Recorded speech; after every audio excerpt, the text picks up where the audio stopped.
jamono moo toll foo xam ni ñëpp dañu war a jóg taxaw parce que réew mi moo soxla donc quartier Mbour 1 bi nga xam ni ñoo dalal tey gan yi ñu ngi leen di nuyu bu baax di leen jaajëfal di kontaan ci seen teewaay Mbour 1 nag fi la ñu juddoo fi la ñu yaroo fi la ñu màggee dinaa ci ñëwaat ci biir waxtaan bi mais ginnaaw bi ñu sante les militants du PUR yi nga xam ni ci les différents quartiers de la commune wuyu si nañ jataay bi ñu ngi beral cant ak nuyoo les membres de la coalition surtout waa FDS bu docteur Babacar Diop avec à sa tête Ndiogou Ndiaye Ibra Diop nga xam ni mag ñoom démb la woon du tey su may dellu si ci sama jaar-jaaru politique dinaa ci dellu si waat parce que man ak ñoom li ñu liyee dafa bari maa ngi jaajëfal également la presse mais surtout di leen jéggalu ndax 20 heures la ñu prévoir woon démarrer daje bi 20 heures man fekk na ma pare avec ki nga xam ni mooy yor sonorisation bi mais jamono ni mu tëddee ak Sénégal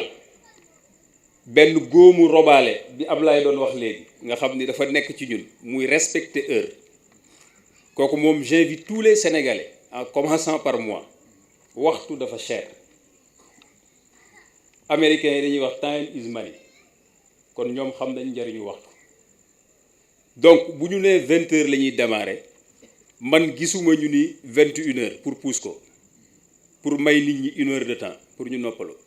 pour ñu tarder 1 heure de temps maanaam li xew léegi nit ki bu bëggee démarrer 21 heures danaan nit ñi 19 heures pour nit ñi tarder 2 heures de temps avant ñuy ñëw je pense que loolu c'est anormal bokk na ci jikko yi ñu war a njëkk a dindi Sénégal bu ñu nee 20 heures 20 heures la bu ñu nee 21 heures 21 heures la nit ñi ñëw waxtu ñu commencé waxtu nit ñi ñibbi ci jàmm parce que daje bi 22 heures lañ ko waroon arrêté au maximum 22 heures jot na fi mu toll nii donc nit ñi nañ am culture respecter heure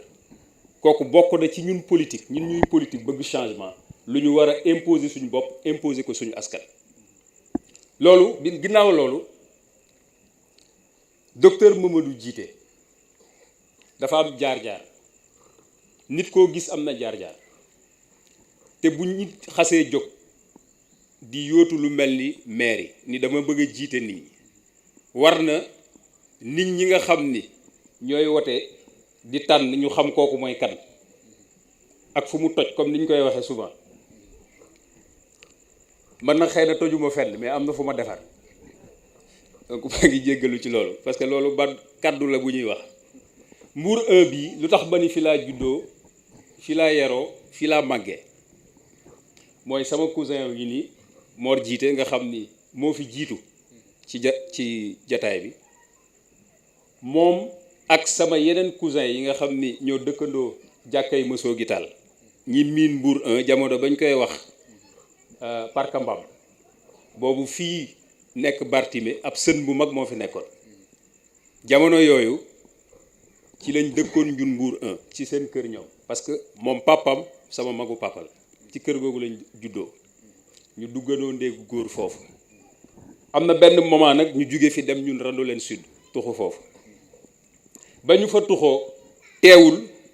quartier Mbour 1 man ak moom suñu histoire du continuer parce que Randoulène Sud laa daan jóge di jàng see daara fii li yàlla di def dañ koy wax souvent ni le hasard n'existe pas fii ñuy defee jataay bi nii fii la daara ji nekk ñaari kër yi taxaw ngeen di seet mu nekk kër Cheikh Bey yàlla na ko yàlla yërëm dafa gaañu këram la aaloon Oustaz Kéré ñi dëkk fii yëpp Mbour 1 xam nañ ko fi la yoroon daara ñun ñu daan jógee Randoulène Sud suñu waajur jël ñu jox ñu ko teg ñu ci ay loxo moo ñu yar Oustaz Kéré moom la ñu nekkal mu jàngal ñu nekk taalibe bu ndékki jotee ñu yor suñu pot dem yalwaani ndékki dugg ci kër yi fii yëpp kër yi amul benn kër bu ma fi tegul sama tànk dem garage jamono yooyu yalwaan ndékki neex na parce que jamono yooyu la Nestlé xew Nestlé xale yi xamuñu ko Nestlé benn genre potu meew la woon boo xam ni dafa daan far di liddee ko saf suukar xam nga xale day bëgg lu saf suukar boo daan yalwaan yi li nga gën a bëgg mooy ñu sarax la potu Nestlé bu des tuuti boo demee garage nga ñëw ni laara biraaran ñu sarax la ndékki nga ñibbisi boo ñibbisee jàng sa alliwa ba midi jot ngeen wéer dem yalwaani añ dem Sofraco grand standing yalwaan ba 1h 14h ngeen ñëw bu guddi jotee ngeen yalwaani reer duggaat ci kër yi ba 21h am na benn kër bu nekk fii ci ginnaaw muy kër Pa Sooti Baaji ak kër Abiyatu Koli xam nga taalibe day sob bu ñu yalwaanaan ba 21h dañuy ñëw taxaw ci fenêtre yi di seetaan télé ci kër googu bu 21h 21h30 maximum 22h ñu jibbi ci si daara ji bu ñu reeree ba pare oustaz takk sareetam dem këram mi ngi nekk fii benn village bu tudd Kër Baarakeere fa la daan dem ñibbi bàyyi ñu fi bu ñu fi bàyyee li may wax ci copteg taalibe suñu wanee gannaaw rek fii lañ daan génn teg suñu bal fii lañ daan footballé ba minuit fii diggante bi bu 22h jotaan heure boobu doo fi gis picc nit du taxawal fi heure fi la ñuy nekk di football ba minuit dem tëddi donc loolu moo ma lii ak Mbour 1 yàlla di def di doxal jamono bañ jugee Randoulène Sud ñëw dëkk fii à 2 pas ci daara bi ma dëkkoon loolu tax ma ni le hasard n'existe pas ñu jugee foofu ànd ak loolu lépp suñu alliwa ci wàllu français également ñu ngi ko doon suivre jàng école primaire ci école Château d'Eau moom lañ tudde Mamadou Diaw léegi fa lañ jàngee primaire def fa CM jugee fa dem lycée Malick am suñu bac dem université Cheikh Anta Diop dugg fa 2002 yàlla defal ñu suture ci kattanam ak mbaaxam ba ñu génn fa ak diplôme bi gën a kawe sur le niveau universitaire muy doctorat turu docteur bi foofu la jógee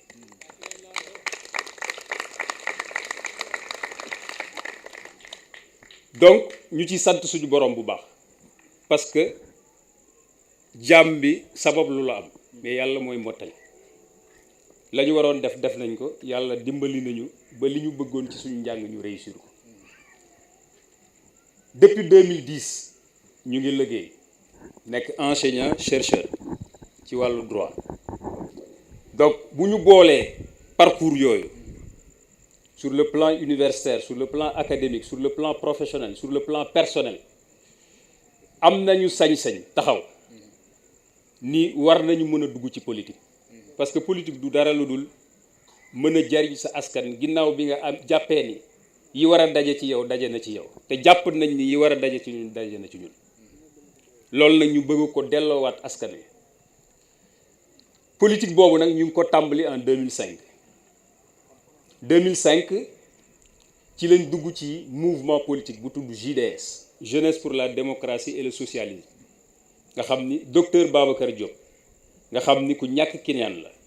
nit ku jàmbaar nit ku am ay principe nit ku am conviction ñu yàgg ko gis sur le terrain syndical bi ñuy nekk lycée Malick Sy ñi jaar lycée Malick Sy yëpp vers les années 2000 xam nañ koy docteur Babacar Diop bi ñu ñëwee université ñu gis ko mu engagé wu sur le terrain politique mu doy ñu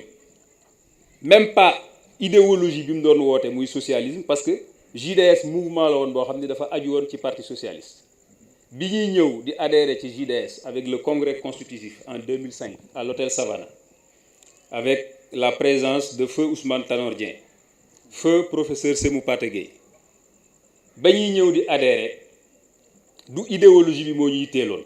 parce que xëy na idéologie socialiste sax du suñu jëmuwaay mais li mu doon incarné moom docteur Babacar Diop di ko incarné ba tey d'ailleurs loolu moo ñu dugaloon ci JDS ñu ànd kook moom di liggéey ñii ñoom lañ fi teewal foofu laa doon waxee ni dinaa ci dellu si wat parce que Ndiogou Ndiaye miy toog teewal fi JDS ak Ibra Diop ñoo defandoo université Ndiogou Ndiaye maa ngi moom ñu daan bokk benn lal bu ñuy fanaan en 2005 au niveau du pavillon J 104J donc tey bu yàlla defee jamono dox ba ñëw ñoom ñu toog représenté fi JDS man ma nekk PUR loolu fierté lay doon. li tax ma dugg PUR nag def transition boobu PUR ñu ngi ko réactivé en 2017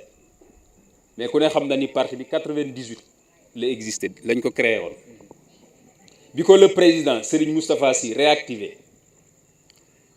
ñu gis ni Serigne Moustapha li mu incarné sur le plan politique waxuma religieux parce que loolu nit ñi dañ koy fàtte la casquette politique bi Serigne Moustapha incarné gisuma tey sur le terrain politique au Sénégal à part Laye Wade peut-être ku am parcours politique bi mu am donte c'est un homme religieux durant les années 90 engagement politique bi mu def ci Sénégal pour l'alternance ci ñi fekkee jamono yooyu nga xam ni avec le régime socialiste benn télé moo fi amoon benn rajo moo fi amoon ku bëgg a marche ñu duma la mu jël engagement bu doy ni sacrifier boppam sacrifier le mouvement Moustarchidine pour alternance am kooku kuy am légitimité ci dëkk bi ci wàllu politique moo la ëpp légitimité ñi def sacrifice boobu yëpp ci Sénégal su ma ko doon méngalee dama koy méngaleeg un peu avec le PAI le parti de africain d'indépendance parti boobu li leen régime socialiste teg moo tax parti boobu seey kenn gisatu leen mais moom avec njàmbaaram avec dignitéem avec ngoram avec constance am ba tey mu ngi taxaw te tey la gën a mën a taxaw fi mu nekkoon mu nekk fa je pense que loolu on doit lui féliciter pour ce travail-là pour cette constance d'autres disaient même pour cette permanence Sëñ Moustapha est un homme permanent dans son combat politique loolu bu ko nit ñi di fàtte bu ko nit ñi di occulter donc loolu bu ko nit ñi di fàtte on applaudit le président du parti de l'unité et du rassemblement te loolu li tax ma koy wax mais surtout à l'endroit des hommes politiques parce que culture bi ñu def suñu bopp jàngal ñu ko mooy un homme religieux warul dugg ci politique loolu la tubaab yi jàngal ñu def ko suñu bopp ñu donn loolu ba képp ku taxawee diine dugg ci politique ñu ni fii du wàllam fii du terrain loolu jaaduwul parce que politique ak diine waruñu leen séparer ci Sénégal diine bu yaruwul politique wala ànduñu ñoom ñaar politique bi ci kàmb la jëm li ñu fiy jooy depuis 1960 ci crise de valeur ci ñàkk jikko ci politicien boo xam ne day fen askanam ci politicien boo xam ne day wor askanam ci politicien la boo xam ne day diggate du ko def ñàkk ngor ak ñàkk diine ak ñàkk aj sa bopp ci diine moo ko waral nit ñi il faut que ñu delluwaat ci valeurs yi nga xam ne moom la ñu diine jàngal mu leer nu ñu engagement yi ñuy jël d'abord c'est entre nous et notre Seigneur d'abord avant nous et la population loolu il faut que ñu teg ko suñu kanam bu ñu ko tegul suñu kanam du ñu dem dañuy naxante rek moo tax ni ma reconnaître sama bopp à travers le président loolu moo ma dugal PUR ma dugg PUR 2017 ñu dem élection législative j'étais investi sur la liste nationale des députés ñu am 3 députés j'ai fait la campagne en faisant tout le tour du Sénégal en 2017 ñu jóge ci loolu ñu dem ci présidentielle 2019 j'ai fait toute la campagne en faisant le tour du Sénégal avec notre candidat El Hadj Issa Sall tout le Sénégal fu ne dugg nañu j'ai assisté aux événements de Tambacounda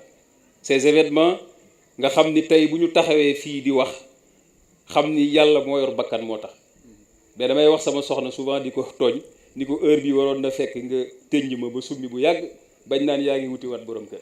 ndax événement yooyu ku ko dund mucc ci di nga xam ni yàlla bu dogalul nit bakkanam mu des fenn du fa des te nit warul ragal dara yàlla defal ñu sutura ba ñu taxaw tey avec suñu secrétaire général Mamadou Makoli que je remercie au passage pour sa générosité bi élection locale yi taxawee ñu ni leen nañu tànn candidat ñu ni kat Mamadou jiite mi fi mu jaar ci wàllu politique fi mu jaar ci wàllu parcours professionnel ak parcours personnel war nañoo doy pour ñu investir ko pour tabb ko candidat pour la mairie de Thiès commune ouest Thiès commune ouest nag ak Thiès de façon générale dañ am benn défi bu ñu war a relever dugguma sax ci ay njàng meeg xam nga Sénégal moom lépp a yàqu